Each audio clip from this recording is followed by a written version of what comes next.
का स्वागत है अपने चैनल खुरई GMS कोचिंग में। एडगेट अभ्यास पुस्तकें जो आपकी 2024-25 की हमने बहुत सी पार्ट कंप्लीट करा दिए हैं और बहुत सी किताबें भी भरा दी गई हैं। इसका पार्ट 7 तक आपने कंप्लीट कर लिया होगा। कक्षा 6 है, विषय हिंदी है, आसम भाषा भारती है। इस वीडियो के माध्यम से हम आपके लिए लेकर आ चुके हैं पार्ट 8। तो यहाँ पर संगीत शिरोमणि स्वामी हरिदास की पार्ट रहेगा। पार्ट का नाम है, इसके आप पूरे आंसर प्रोवाइड किए जाएंगे। तो सबसे पहले ऑब्जेक्टिव क्वेश्चन का राइट आंसर पूछा जाएगा। संगीत शिरोमणि किसे कहा गया है? तो यहाँ पर तानसेन इसका राइट आंसर हो जाएगा। इसके बाद क्वेश्चन नंबर दूसरा देखेंगे। क्वेश्चन नंबर दूसरे में आपसे पूछा गया है पक्षियों के बोलने को क्या कहते हैं? तो पक्षियों के बोलने को कलश कहते हैं। तो इस प्रकार कलख कहते हैं, यानी ऑप्शन नंबर सी इसका राइट आंसर हो जाएगा। इसके बाद देखेंगे क्वेश्चन नंबर 3, दीपक राग का संबंध किससे है? तो यहाँ पर आग से इसका राइट आंसर हो जाएगा, ऑप्शन नंबर 3। इसके बाद देखते हैं क्वेश्चन नंबर 4, दिल बाग बाग हो गया, यानी इसका बाग में क्या होता है? तो यहाँ पर मुहावरा है। क्या है? मुहावरा है। इसके बाद क्वेश्चन नंबर 4 का भी सी हो जाता है। 5वां देखेंगे, तुलसी दल, यहाँ पर लिखा है तुलसी दल का दूसरा नाम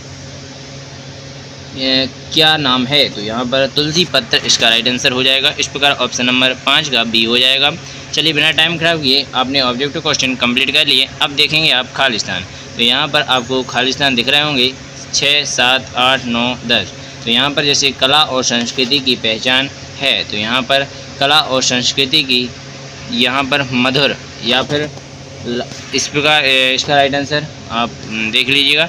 यहाँ पर लिखा है कला और संस्कृति की पहचान है, तो यहाँ पर मधुर से क्या हो जाएगा? मधुर की पहचान है, भारत की पहचान है। कला और संस्कृति भारत की पहचान है। यहाँ पर क्या लिख देंगे आप? भारत। ठीक है, तो यहाँ पर भारत भर लीजिएगा। ऑप्शन नंबर ए इसका राइट आंसर हो जाएगा, भारत पहले नंबर पर। दूसरा पूछा गया है मधुर संगीत में विशेष शब्द है। तो यहाँ पर मधुर संगीत में विशेषण शब्द है, तो यहाँ पर मधुर इसका राइट आंसर हो जाएगा। क्या हो जाएगा? मधुर विशेषण शब्द है। मधुर संगीत में मधुर विशेषण शब्द है। इस प्रकार आप मधुर भर लेंगे दूसरे नंबर पर। इसके बाद है question number 8, Ravi plus Indra का संधि हो जाएगा रविंद्र। तो यहाँ पर आप इसे लिख सकते हैं रविंद्र। ठीक है, तो इसके बाद ये तीसरे नंबर पर भर लेंगे इसे आप। इसके बाद है क्वेश्चन नंबर 9, मध्य प्रदेश में यहाँ पर विराम चिन्ह है। तो यहाँ पर मध्य प्रदेश में दूसरा विराम चिन्ह है या पहला? तो यहाँ पर मध्य प्रदेश में लाघव विराम चिन्ह है, तो यहाँ पर इसका राइट आंसर आप देख लेंगे दूसरा। ठीक है, दूसरा मध्य प्रदेश में दूसरा विराम चिन्ह है। तो इस प्रकार अगला क्वेश्चन देखें, क्वेश्चन नंबर 10, पाठ के दूसरे दृश्य में रात को लाघव क्या कहेंगे? लाघव पहर था।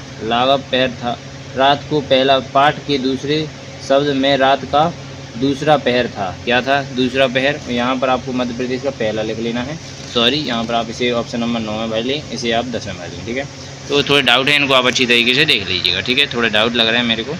इसके बाद चलते हैं क्वेश्चन नंबर 11 पर, मेघ मल्हार किसे कहते हैं? तो यहाँ पर वर्षा ऋतु में गाया जाने वाला राग को बादलों को आमंत्रित करता है, उसे मेघ मल्हार कहते हैं। इस प्रकार क्वेश्चन नंबर 11 कंप्लीट हो जाता है। 12 देखेंगे, रूपा एक है तानसेन तुम्हारे गुरु भाई, वाक्य में कौन कौन से विराम चिन्ह हैं? तो यहाँ पर विस्मय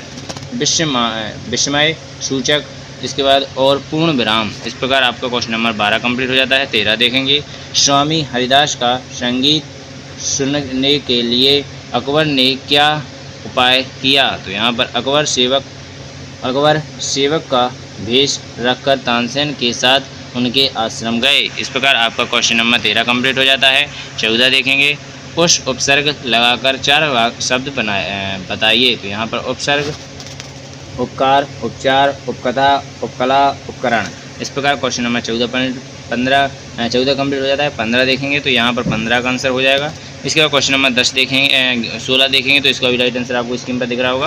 तो आप टाइम नहीं करेंगे खराब, डायरेक्ट आंसर प्रोवाइड किए जा रहे हैं, तो आप इनको देख लीजिएगा। तो यहाँ पर 17वें क्वेश्चन का आंसर भी दिख रहा होगा। इसके बाद आता है क्वेश्चन नंबर 18, तो इसका भी आंसर आपको दिख रहा होगा। इसके बाद लेके चलते हैं क्वेश्चन नंबर 19 पर, तो इसका भी राइट आंसर आपको स्क्रीन पर दिख रहा होगा। तो बहुत ही, अगर आपको जल्दी जल्दी नहीं लिख पा रहे हैं तो वीडियो को रोककर आराम से लिख लीजिएगा, ठीक है। इसके बाद आपको क्वेश्चन नंबर 20 का भी राइट आंसर यहाँ पर प्रोवाइड किया गया है। यहीं पर आपका पार्ट ख़त्म हो जाता है, यानी कक्षा 6 का विषय हिंदी का पार्ट 8 आपका यहाँ पर कंप्लीट होता है। बिना टाइम खराब किए नेक्स्ट पार्ट यानी पार्ट 9 है, और भी जितने विषय हैं उनके भी अगर रह चुके हैं जिस विषय के, उसके भी डाल देंगे। और अगर आपने पहले बार हमारे चैनल पर आए हैं तो देख लीजिएगा, बहुत से विषयों के हमने कंप्लीट करके प्रोवाइड किए हैं, तो उनको जाकर देख लीजिएगा। धन्यवाद। बिना टाइम खराब किए अगली वीडियो मिलेंगे। भारत माता की जय। जय हिंद।